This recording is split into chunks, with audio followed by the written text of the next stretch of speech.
Oh, welcome back, everybody. I'm glad you guys are joining me today. And first thing off, please excuse me, I have the hiccup still. So that will happen throughout the video, just like there. All right, that out of the way, let's dive into it. Democrats and at CNN are absolutely in panic mode now, seeing that Kamala Harris is poised to lose, just given off the historical data, the historical facts that are going to be weighing her back, that there is not really a path forward for her. Obviously, that doesn't mean stay home. That means go out and vote, right?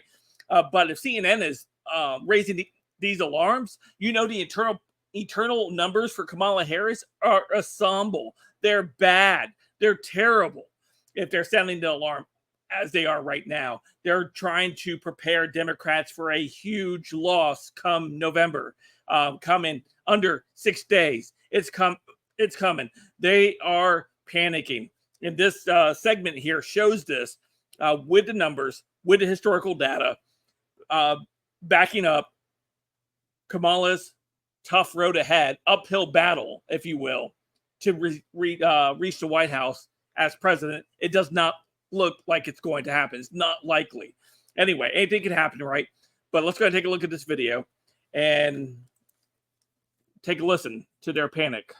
Just 28% of Americans, voters, think the country is going in the right direction, is on the right track. And I want you to put that into a historical perspective for you. Okay, what's the average percentage of the public that thinks that the country is on the right track when the incumbent party loses? It's 25%. That 25% looks an awful bit like that 28% up there. It doesn't look anything like this 42% doesn't look anything like this 28%. So the bottom line is, very few Americans think the country is on the right track at this particular point. It tracks much more with when the incumbent party loses than with it wins. In fact, I went back through history. There isn't a single time in which 28% of the American public thinks the country is going on the right track in which the incumbent party actually won. They always lose when just 28% of the country believes that the country is on the right track. It is a hard, you are swimming upstream if you're trying to win in this environment.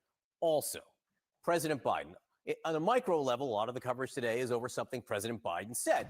On the macro level, what kind of a weight is he on the Harris campaign? Yeah, so, Joe Biden isn't on the ballot, but he's certainly in the minds of Americans, right? So I went back and I looked, okay, was the successor of the same party when the president's net approval rating was negative at this point, which Joe Biden's most definitely is. He's 15 points underwater. Now, we don't know if Kamala Harris is going to succeed Joe Biden, but we know back in 2008, George W. Bush, his approval rating was down in the 20s. Did a Republican succeed George W. Bush? No. How about in 1968? Lyndon Baines Johnson, his net approval rating was negative. Did a Democrat succeed Lyndon Baines Johnson? No. How about in 52? Harry S. Truman, his approval rating was in the 20s, if not the upper teens. Did a Democrat succeed Harry S. Truman in 52? My memory, no. No, as Kate Baldwin says. Diana. Diana. Separate story. Well Close. Wrong time of the year. Well played.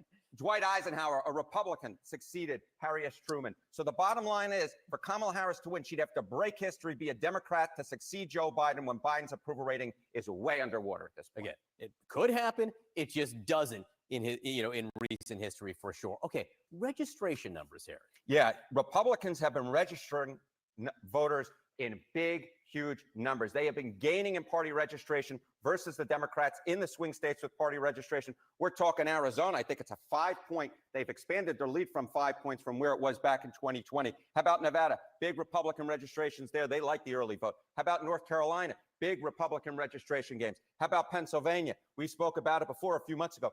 Big Republican party registration gains versus where they were 4 years ago. So look at his face real quick.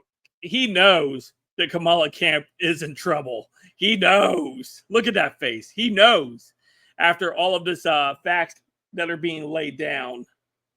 Republicans are putting more Republicans in the electorate. The Democratic number versus the Republican number has shrunk.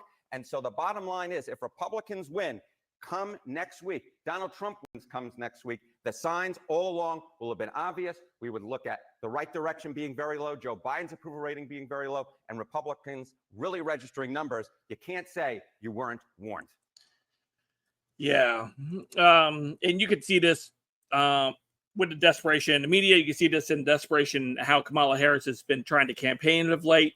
Again, the momentum is with Trump. Trump is dominating the news cycle. Trump is dominating the conversation. Trump is dominating all of these factors. The momentum is clearly on Trump's side.